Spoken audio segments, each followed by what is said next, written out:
కక్ష తీరలేదు, అందుకనే జరగరానిది కూడా చేశాడు. ఎవ్వరు ఊహించలేనిది నిప్పు మీద చెయ్యవేశాడు.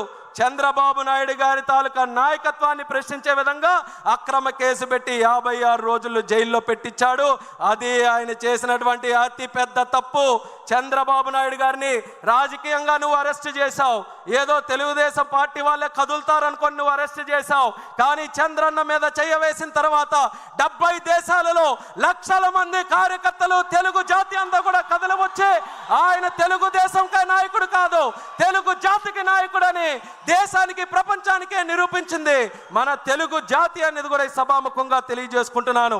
ఆ దెబ్బతో మట్టి కరిచి మీ అందరి తాలూకా సహకారం, మీ అందరి పోరాటంతో 2024 ఎన్నికల్లో ఊహకు అందని విధంగా 94% స్ట్రైక్ రేటుతో ఒకే ఒక్క ప్రభుత్వం ఈ దేశంలో గెలిచింది. అది మన కూటమి ప్రభుత్వం.